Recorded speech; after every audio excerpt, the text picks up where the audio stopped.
Welcome to the Forsaken Dryad, a short story written and narrated by Heather Dittmar. Chapter 1. The Forsaken One. In a quiet village nestled between whispering woods and rolling hills, a girl named Nora lived a life hidden in the shadows. Born with extraordinary magical gifts, she was a mystery in a world that feared what it could not understand. Her parents, bound by tradition and paralyzed by fear, made a heart-wrenching decision. They left her behind. Alone and heartbroken, Nora wandered into the ancient forest. Her tears fell silently, mingling with the morning dew as the trees closed in around her, their branches swaying as if in mourning. But within the forest's embrace, Nora discovered a realm hidden from ordinary eyes, a sanctuary where dryads and other tree spirits thrived. Sensing both sorrow and strength within her, the dryads welcomed her with open arms and open branches. They did not fear her magic, they nurtured it. Under their guidance, Nora began to understand her gifts. The dryads taught her the ancient harmony between life and earth, between breath and leaf. In their companionship, she found not only healing, but a purpose. The forest whispered stories of resilience, and the dryad's quiet wisdom taught her how to listen. She shed the name Nora like a worn-out garment, no longer fitting for who she was becoming. In its place, she chose a new name, Coedwen, meaning wise in the woods. It was not just a name, but a vow to protect the forest, to walk in balance, and to no longer be ashamed of what set her apart. In the depths of the ancient wood, Coedwen had found what the village could not give her: a home, a family, the strength to become something more than a frightened child left behind. Chapter 2. The Encounter. The forest was alive with its usual symphony, the rustling leaves, the chirping birds, and the distant sound of a babbling brook. Coedwen, now fully embracing her new identity, moved through the underbrush with the grace and silence of the dryads who had become her family. She felt a strange energy in the air, a tingling sense that something or someone unfamiliar was nearby. As she crept closer to the forest's edge, she spotted a figure moving swiftly through the trees. His movements were purposeful, but there was an aura of uncertainty about him. Coedwen's curiosity piqued. She had lived in these woods long enough to recognize when something was out of place. She watched the man, whom she would later know as Geralt, pause at a clearing, glancing around as if searching for something. Coedwen's heart raced. She had never seen him before, and his presence in her sanctuary felt like an intrusion. And yet, there was something about him. Perhaps it was the way he moved, or the way he seemed to be searching, just as she had once searched.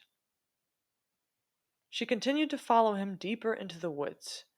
Where he was cautious, she was instinctual. Where he was unsure, she moved with familiarity. These woods were her home. Every tree, every path, every hidden stream. Geralt, despite his poise, was a stranger here. Suddenly he stopped. His keen senses had picked up something. Her. Coedwen froze, her breath caught in her throat. She pressed herself against the trunk of an old oak, praying the shadows would hold her. "Who's there?" Geralt's voice rang out, firm but not unkind. Coedwen hesitated. She could remain hidden, or she could step forward and confront the stranger. After a beat, she emerged from behind the tree. Her emerald eyes locked with his intense amber eyes. For a moment, they simply stood in silence, a wordless exchange of caution and curiosity. "I'm Coedwen," she said. Her voice was steady. "These woods are my home. Who are you, and what brings you here?" Geralt's expression softened. He lowered his guard just slightly. "I'm Geralt. I'm on my way to Vizima." Their paths had crossed by chance, or perhaps something more, but in that moment, both Coedwen and Geralt felt the first spark of change. Chapter 3. Unveiling the Past. The sun had begun its descent, casting a golden hue over the forest as Coedwen and Geralt sat beside a stream. A gentle babble filled the quiet between them. The tension had eased, replaced by a fragile understanding and a growing sense of mutual curiosity. Coedwen watched him carefully, noting the details of his worn leather armor, the two swords strapped to his back, the subtle tension in his jaw, his white hair flowing over his shoulders like moonlight, and his eyes, those amber cat-like eyes, seemed to see everything. "Why did you come to these woods?" she asked softly, her voice blended with the rhythm of the stream. Geralt exhaled, glancing down at the flowing water. "I'm a witcher," he said simply. "I fight monsters for coin. It's a dangerous life, and it doesn't leave much room for peace. I came here to rest and gather supplies." Coedwen nodded. That kind of restlessness, that constant state of being between places, it was all too familiar. "I've lived in between, too," she said after a pause. "My parents left me when I was young. The Dryads found me, took me in. They taught me their ways. I've been here ever since." Geralt looked at her with surprise. There was no pity in his eyes, only a quiet understanding. "Magic," he said after a moment, "can be a gift and a curse. I've seen it save lives, and I've seen it destroy them." Coedwen nodded, her heart aching at the truth of his words. Her hands trembled slightly, but she studied him. She took a breath. "I want to show you something," she said. She closed her eyes, centering herself, eyes glowing. The air around them began to hum with energy. With graceful movement, she drew a rune in the air, a gentle breeze stirring the leaves. Lifting her hair, she continued, her hands moving in fluid, practiced patterns. The ground trembled slightly as a small flame sparked to life at her fingertips.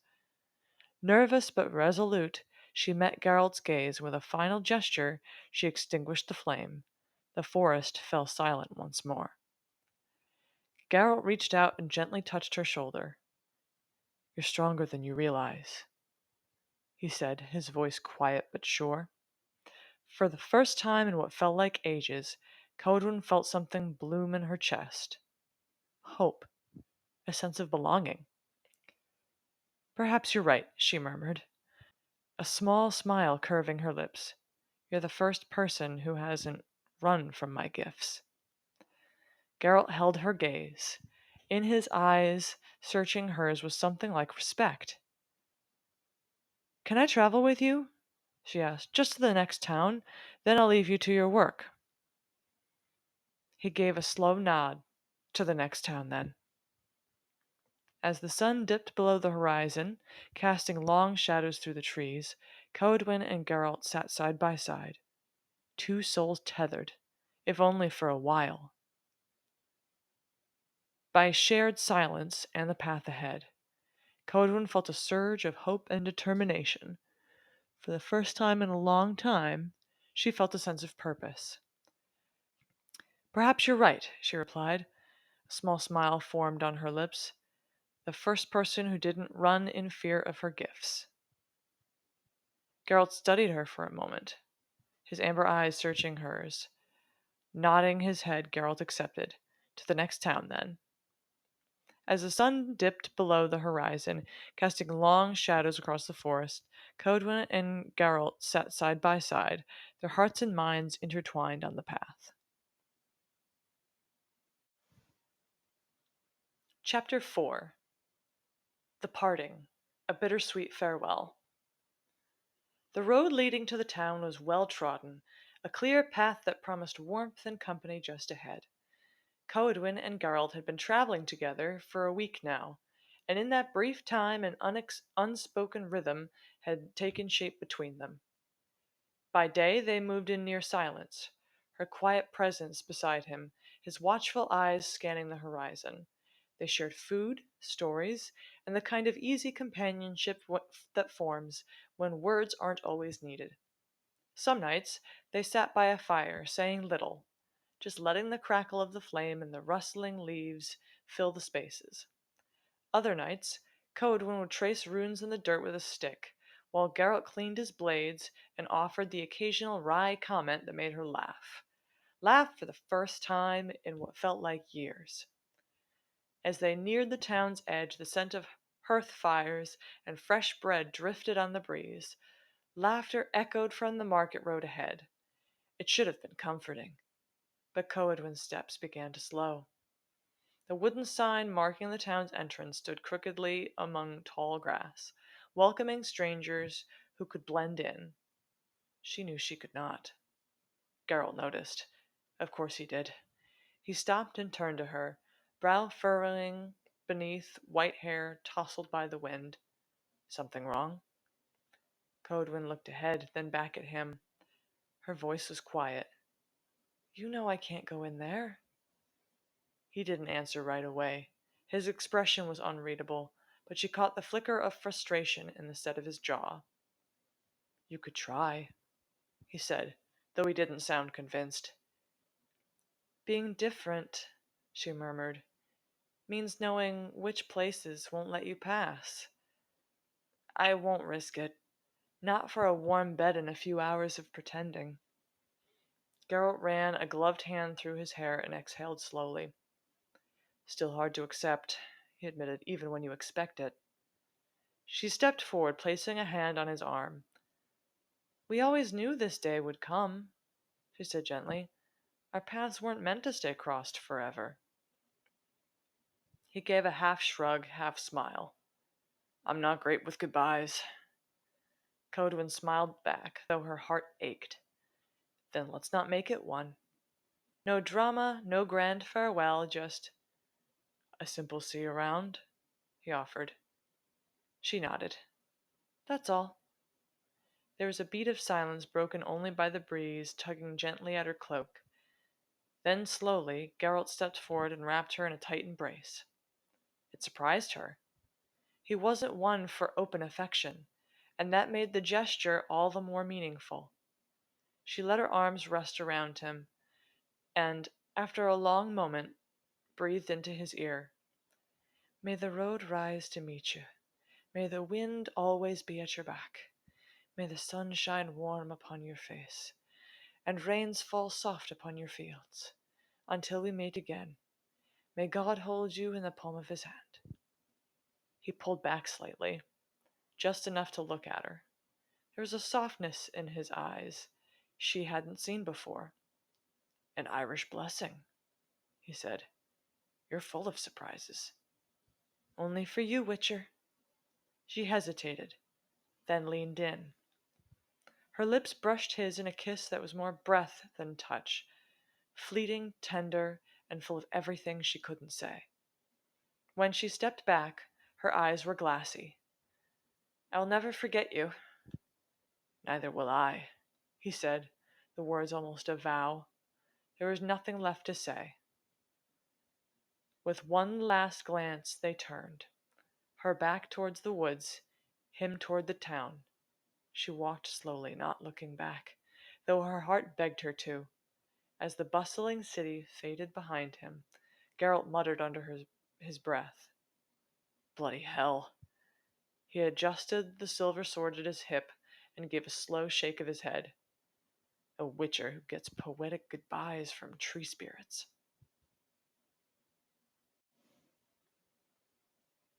Chapter 5.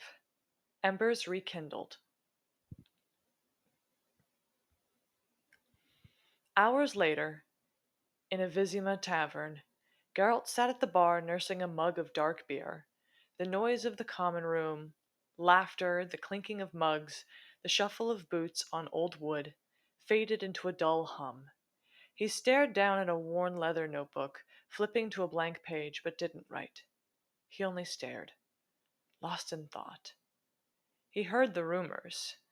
a white-haired witcher stirring up chaos in the north, and a dryad who brought life to dying lands and healing the sick in the south. Like two opposing forces, they'd been tugging the world in different directions. Seasons had passed. Now, in the dead of winter, Geralt moved through snow-laden woods under a sky of steel. His breath fogged the air. The howl of a distant wolf echoed through the trees as his silver sword caught the pale moonlight. He paused as a soft orange glow shimmered between the trees. A cabin. Nestled among the pines, its windows flickered with firelight, smoke curling into the cold sky. He stepped carefully into the clearing, wary despite the stillness. The scent of herbs and wood smoke teased his senses. Through a frost-glazed window, he saw her. Coedwen sat near the hearth. A small rabbit rested on the table beside her, nibbling at something she'd left for it. Mice peeked from the folds of her cloak draped over the chair. The sight tugged at him, a strange warmth rising in his chest. She hadn't seen him yet. The cabin, warm and filled with a quiet life, suited her. He lingered outside for a breath, maybe two, then stepped forward. As if sensing his presence, she stood and turned to the door. When it opened and she saw him, snow-dusted, scarred, familiar, her breath caught. Her eyes widened in disbelief, then softened. "Geralt," she whispered, as if saying his name might break the spell. "Is it someday already?" He let out a long-held, "Looks like it."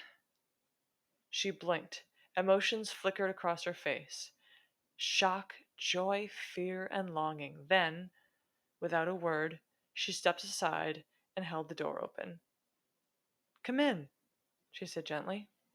The warmth of the cabin wrapped around him the moment he stepped through the threshold. The hearth blazed with golden firelight. Wooden shelves lined the walls, filled with jars, dried flowers, books, and tiny keepsakes. A pot of stew bubbled quietly on the stove, and above, the loft held a bed stacked high with blankets. It felt like a dream. "You've made a life here," Geralt said quietly, surveying the space. "I've tried," Coden replied. "It's peaceful. The forest listens." She studied him. "You look tired." "I've had worse winters." She offered a faint smile, then motioned to the table. "Sit. I'll get you something warm." They sat together by the fire, a comfortable silence stretching between them. She poured tea, handing him the cup. Their fingers brushed. "I heard rumors of a healer in the woods," Geralt said at last. "I hoped it was you." Coedwen looked into the flames. "I heard rumors, too, of a white-haired menace breaking contracts and bending rules." He gave a low, amused grunt. "Most of them are exaggerated." She met his gaze. "Some weren't." Another silence fell, but this one pulsed with tension, like the moment before a storm breaks. He studied her delicate profile, the soft curve of her mouth, the way the firelight made her hair shimmer with gold and copper. "I missed you," he said finally, his voice quieter than before. She looked at him slowly, a vulnerability in her that hadn't been there before. "I thought it was best." He swallowed, his throat dry despite the tea. "We said it was for the best." Geralt's jaw tensed. "We did. But it didn't feel like it. It still doesn't." "No." A pause. The quiet stretched long between them. "Time hasn't helped," she said, her voice quieter now. "It just gnawed at me." He nodded once, slowly. "I kept wondering if time would change things." She gave a broken sort of laugh. "Do you think it did?" He set his cup down carefully. "Let me stay for a while and find out." Coedwen stood, moving to the window and drawing back the curtain just enough to see the snow falling outside. The storm's picking up. He joined her there. And I guess I'll have to stay longer. She didn't move away when he came closer. Geralt? He reached out slowly, brushing a strand of hair behind her ear. I'm not going to hurt you. Her breath hitched. His hand lingered against her cheek. Her eyes closed briefly, and when they opened again, the glow of her aura seemed stronger. A soft shimmer only he could see. He leaned in just enough for her to feel the warmth of his breath, and paused. When she didn't pull away, his lips brushed hers. A whisper-soft kiss. Nothing more than a question. She answered with a deepening of the kiss. Her hands curled into his shirt. He held her carefully, as if she might break. But she pressed closer, her body molding to his, a soft sound escaping her throat. The fire cracked. His hand slid to the small of her back, drawing her in. The kiss turned deeper, slower, full of months of longing and unspoken words. Their breaths came faster. Coedwen tugged at the clasp of his armor. I can't be comfortable, she murmured. No, he admitted, letting her guide him. Piece by piece, the leather fell away, until only the heat of the hearth and the softness of her hands remained between them. He bent to rest his forehead against hers. Tell me to stop, and I will. I doubt I will. With a deep growl, he lifted her easily, carrying her toward the loft above. Their laughter, muffled and low, echoed into the rafters as the fire cast flickering shadows across the walls. Later, the bed creaked in a quiet rhythm, and the wind outside howled, unnoticed. And when morning came, Coedwen woke in his arms, tangled in blankets and the scent of pine and steel. Geralt stirred beside her, his face relaxed in a way she hadn't seen in years. She smiled, her fingers tracing the scar on his shoulder. He opened one eye. Morning. It is, he grunted, pulling her closer. Still feels like a dream. She pressed a kiss to his shoulder. Then let's not wake up. Chapter 6, Part A, The Sacrifice. They had taken the long way through the forest, not because the path was easier, but because Coedwen had insisted. It's quieter here, she had said, brushing her fingers through the dew-heavy ferns. The trees remember. Geralt said nothing, but he followed. He had noticed the hush, too. No bird song. No movement in the canopy. Even Roach's ears twitched uneasily.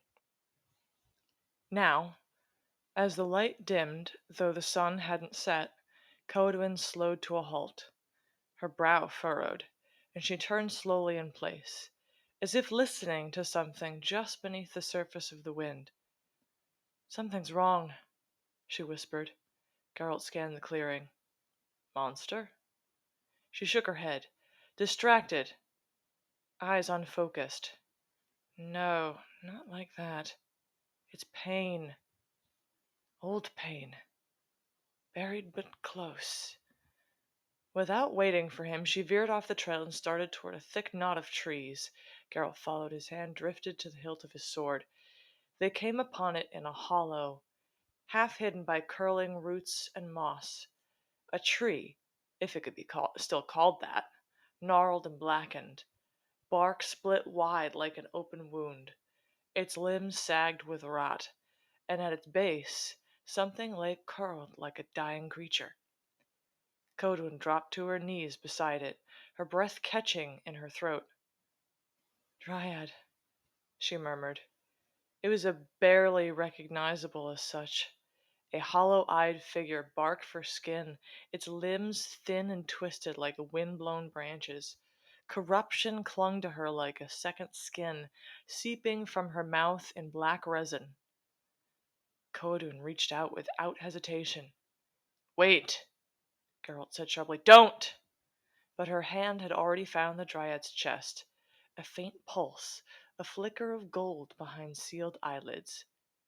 She's still here, Coedwen breathed. She's fading. I can reach her. Coedwen, this isn't... I have to. The moment her fingers pressed into the Dryad's skin, the corruption surged, climbing her arm in oily streaks like veins of shadow. Her body arced, mouth open in a silent cry. Geralt lunged forward, but an invisible force flung him back. Vines twisted up from the forest floor, coiling protectively around them both. Damn it! He shouted, driving his blade into the earth. Let me through! Coedwen's body trembled violently. Sweat beaded on her brow. The black lines crept up her neck. Her eyes fluttered, glowing faintly, then dimming. The Dryad gasped, shuddered, and then stilled. The corruption fled her body, sucked fully into Coedwen like breath into lungs. And then Coedwen collapsed. Geralt broke through the last of the vines, catching her just before she hit the ground. Her skin was cold, her breathing shallow. Her lips moved, forming words he couldn't hear. Stay with me, he whispered, one hand cupping her cheek. Coedwen, look at me. No response. Then the forest changed. The silence grew reverent, trees bent inward, branches creaking low. The wind carried no chill, only the scent of wet earth and blooming flowers. From the roots of the dead tree, new growth sprouted, glowing faintly green. A figure stepped from the trees, not entirely visible, a spirit, or perhaps the forest itself. It knelt beside Geralt, resting a long, slender hand over Coedwen's heart. She's given freely, the voice said, not in words, but in the stillness around them. And been chosen. Geralt stared at the being. Chosen for what? But the figure was already dissolving, becoming leaves, mist, moonlight. In his arms, Coedwen slept, feverish, faintly glowing. He held her tighter and looked up at the darkening canopy. What in the hell have you done to her? He muttered.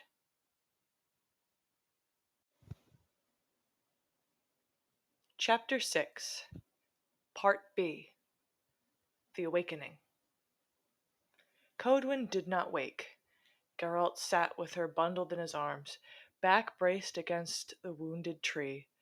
Her skin had taken a strange luminescence, pale, almost silver, as if the moon itself had kissed her bloodless brow. She murmured now and then, but the words made no sense. Sometimes he caught his name, other times just wind sounds. He had tried salves, potions, even herbs from his belt pouch that he was once mocked for carrying. Nothing helped.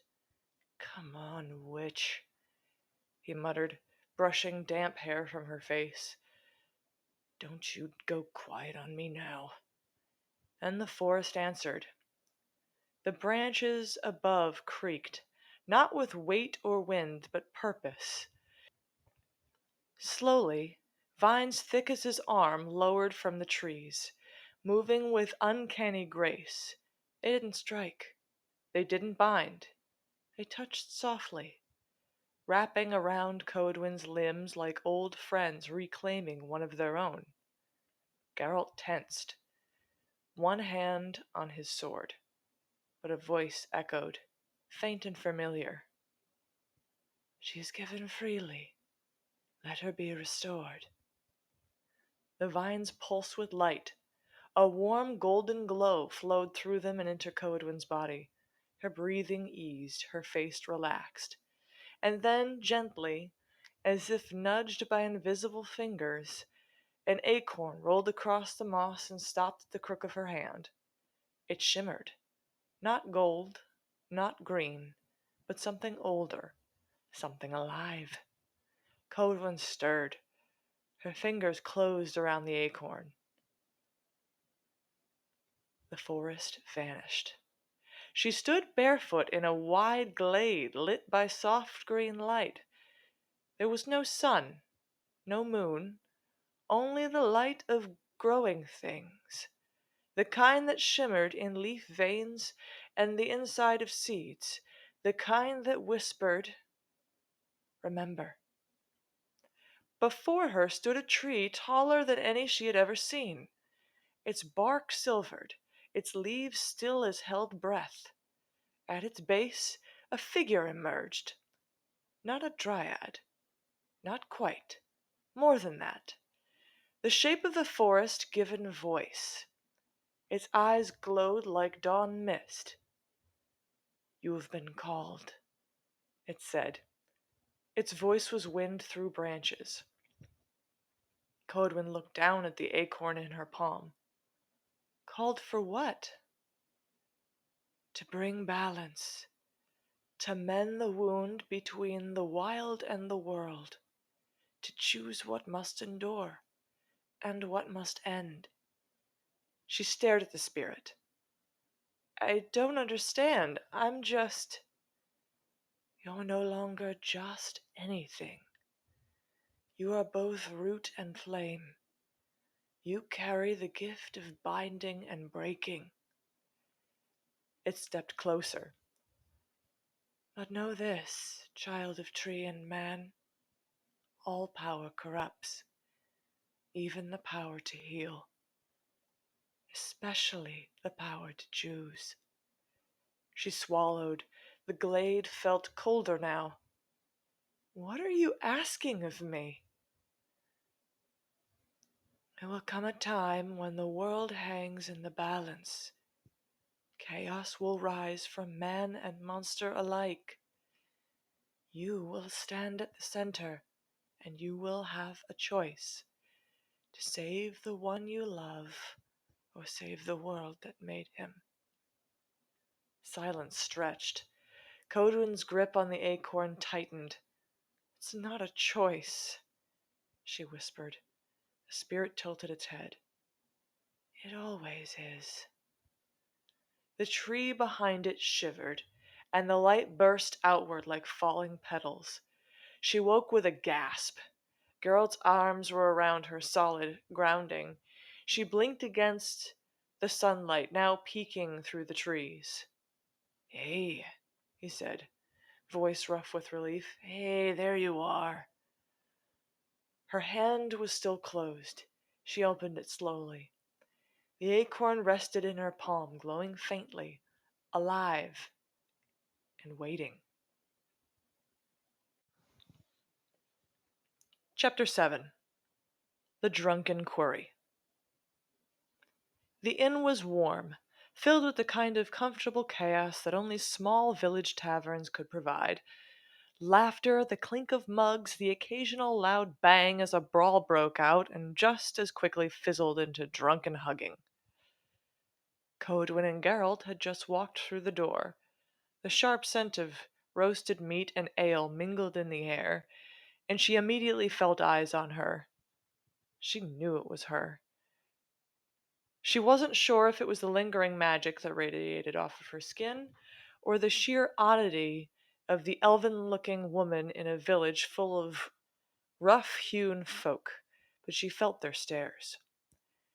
Geralt, ever the brooding companion, ignored the eyes and made a beeline for an empty table.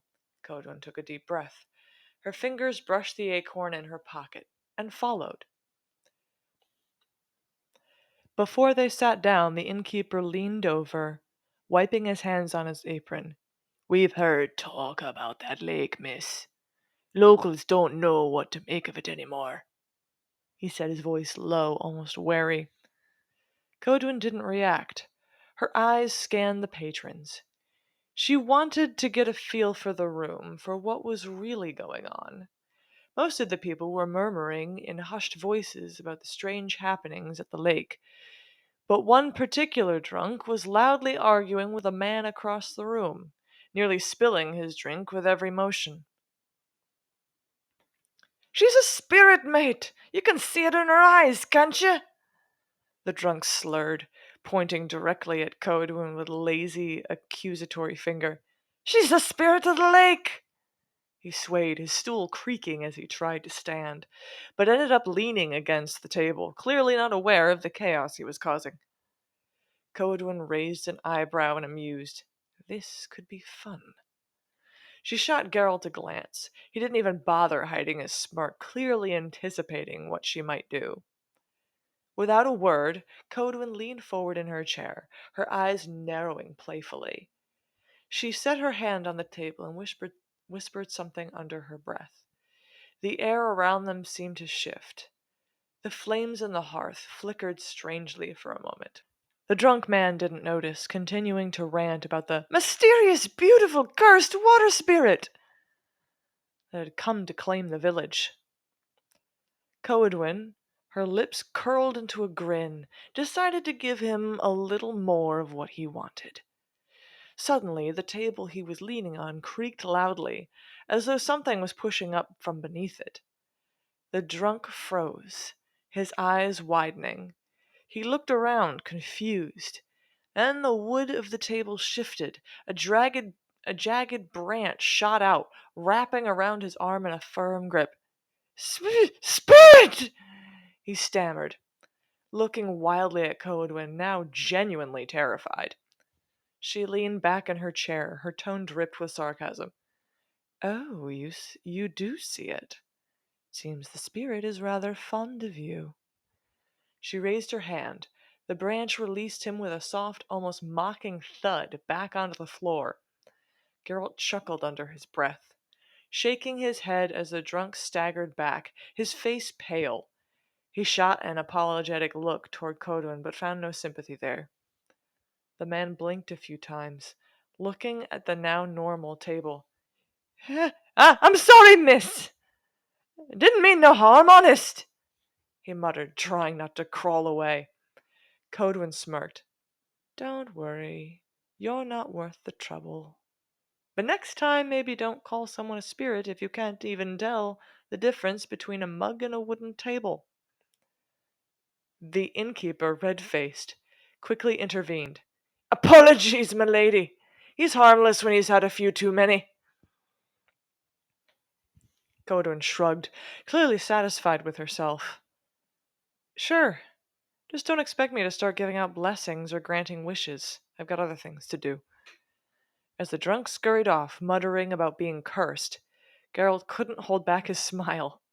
He raised a brow. Feeling a little feisty tonight, are we? She leaned in, her voice low and teasing. You're the one who taught me to keep them on their toes. Besides, it's not like he'll remember it by morning. Right, Geralt said, shaking his head with a half-smile. Let's not make a habit of terrifying the locals, all right? At least not until after we've gotten some answers about the lake. Coedwen grinned, leaning back in her chair, the light in her eyes dancing with mischief. Fine, fine. I'll save the full show for the lake. Geralt just shook his head, watching her as she relished the attention. We might want to hurry, though. I have a feeling whatever's going on here isn't just going to stay hidden much longer. With a final glance at the inn, Coedwen stood. Agreed. Let's make sure we're not late to the party. As they left the inn, the villagers whispered and shot furtive glances at the strange, elven-looking woman who had a lot more power and a lot more attitude than they'd bargained for. Chapter 8. The Whisper Beneath the Water. Part A. The lake was still. It stretched out before them in a wide silver dish, cupped by thick evergreens and draped in morning mist. No bird song, no insects, just silence, the kind that presses against the skin like a warning. Geralt crouched at the bank, watching Coedwen with narrowed eyes as she paced the edge of the water, her boots in hand. You sure about this? he asked, voice low. She nodded, brushing her fingers against the moss-covered stones. I can feel something here. Old. It's not just a lake. And it's exactly what concerns me. Coedwen smiled faintly and stepped into the water. The chill wrapped around her calves, climbing to her knees. She closed her eyes and reached out, not with hands, but with heart. Her senses opened like petals, brushing the energies of the wind. She breathed in deeply, the air sharp with pine and damp soil. Then, contact.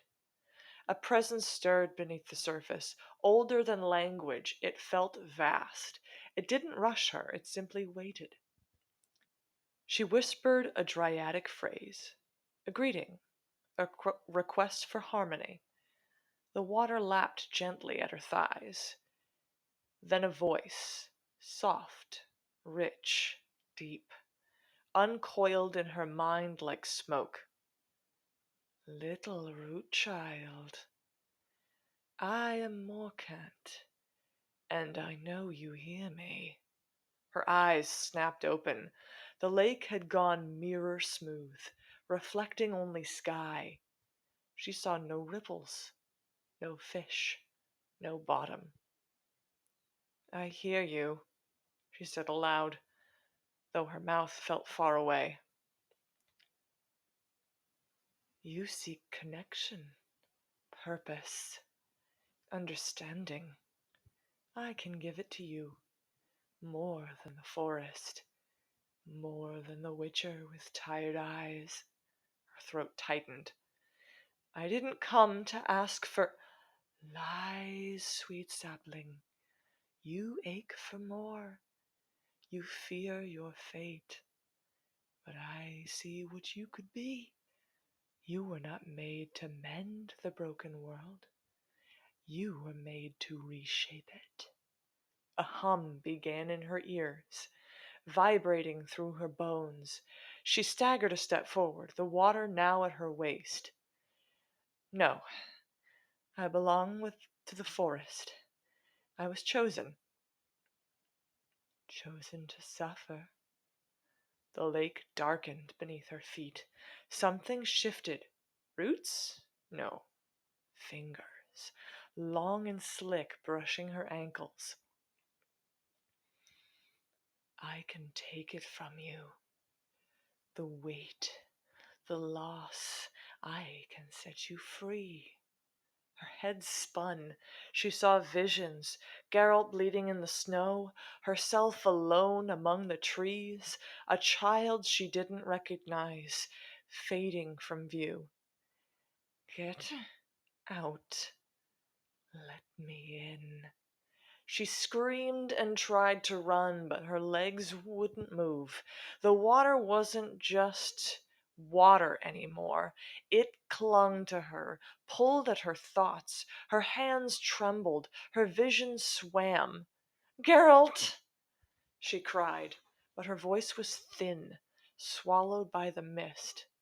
The last thing she saw before the black took her was the rippling of the water, no longer reflecting sky, but her face, eyes, clouded and wrong. Chapter 8.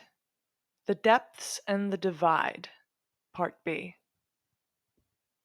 The first thing she heard was the sound of steel striking water. The second was Geralt's voice, low and strained. Coedwen, wake up! Come on!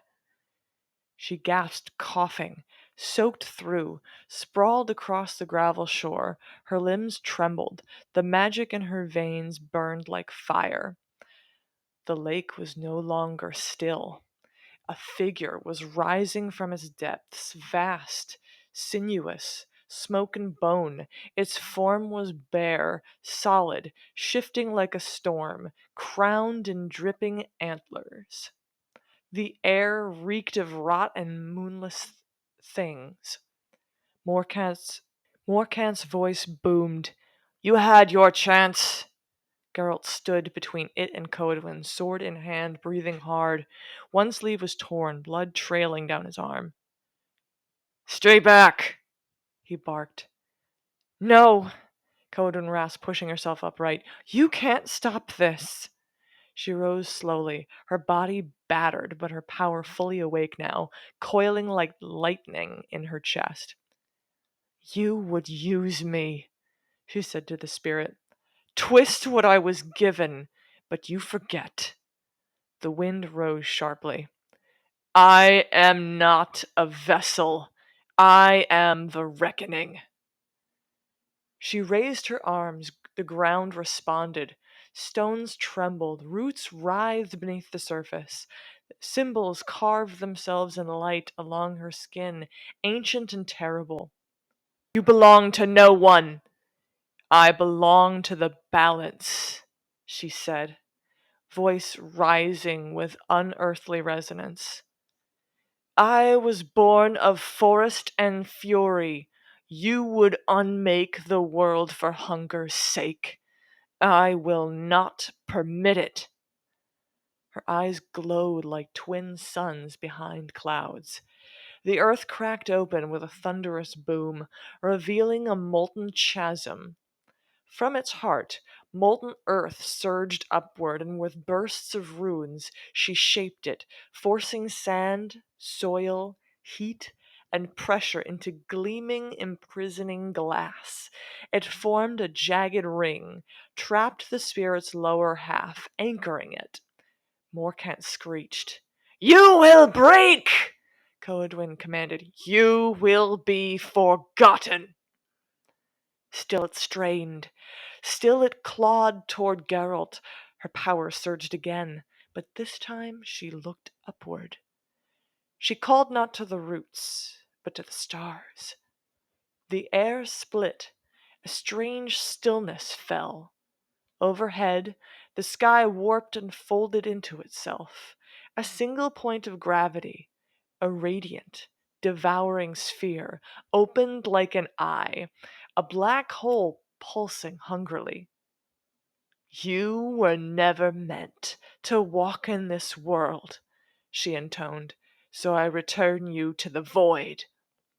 The spirit howled as it was pulled in, unraveling into ash and shrieking air. It resisted, clung, her voice cut through like a blade. Be gone! With a final roar, it vanished into the rift, with which snapped shut behind it with a thunderclap. Silence. Then, birdsong. The lake still once more. Trees leaned in like an audience dismissed. Coedwen swayed on her feet. Geralt caught her just before she hit the ground, holding her gently despite the blood on his palms. Damn it, he muttered. You always have to make a scene, don't you? She laughed, weak, raw. Would you rather I let the ancient horror possess me? I could have made you a throne of teeth and bones. Tempting, he said dryly, brushing a strand of wet hair from her face. She looked up at him, something soft breaking through the pain. You're not going to say it, are you? He blinked. Say what? That you were scared? She teased. That you care? He gave her a tight look, mouth twitching. I stayed, he said simply. That's all I've got. And I suppose I'll keep you. Her tone was lofty now, mock regal, but behind it was exhaustion, vulnerability. How generous of you, he said deadpan. She smiled, barely conscious now. Tell the forest I did what it asked. You can tell it yourself when you wake up. Her hand went limp in his, and Geralt exhaled slowly, holding her close as the wind carried away the last traces of the spirit. Epilogue. The quiet between. The forest had grown strange since the lake battle. It watched them more closely now, like a sentinel that blinked only when their backs were turned. Animals lingered near the cabin longer than usual. The wind carried whispers that might have once been birdsong, now almost words. But for a little while they were left in peace. Coedwen lay bundled beneath wool and ivy-wrapped beams, eyes closed, the last of her strength slowly knitting itself back together. Her hair had grown a little lighter in the ends. Her skin shimmered faintly at night, especially when she dreamed. Geralt sat beside her, whittling. A habit, something to do with his hands when the world grew too quiet. "You're not very good at that," she murmured one morning, her voice still gravelly. "It's not for you," he replied, not looking up. She smiled faintly, watching the way the light caught the scar along his cheek. Recovery came slowly. She could no longer summon great storms. The stars no longer answered her name, but the roots still shifted beneath her feet. The forest still knew her, and she could still find Geralt's hand in the dark. They spent their days in that quiet place, drying herbs, tending a half-hearted garden, reading by candlelight while storms rolled in the distance. There was peace, but it never came easily. Sometimes Coden would wake gasping, gripping the sheets, her dreams still caught in the lake's pull. Sometimes she would walk to the edge of the woods, stare past the trees, and know something had changed. Something in her. Something in the world. "You think it's over?" she asked him once, not looking at him. "No," he said, "but it's not now." And that was enough. One evening she found the carved figure he'd been working on, a crude likeness of a dryad, tucked beside the hearth. She touched it, then looked at him, arching a brow. "I said it wasn't for you," he muttered, "but you made it anyway." He didn't answer. Instead, he sat beside her, close enough that their shoulders touched. Neither of them said anything for a long moment. The fire crackling low, rain whispered at the windows. Then, quietly, too quietly, he said, "When I thought you might not come back, I started carving it.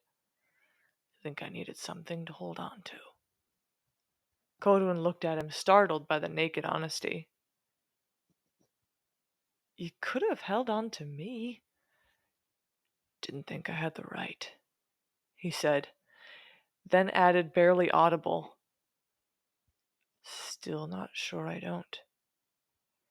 She didn't speak, just reached for his hand, tangled their fingers together. "You always do that," she whispered. "Get so close to saying it, and then stop." "If I said everything," he said, glancing at her at last, "I wouldn't stop." And for once, there was no teasing in her smile, just warmth and quiet wonder. Outside, the wind stirred the trees. Something distant howled, but inside the little cabin, there was only the glow of the fire and the quiet heartbeat of something still growing.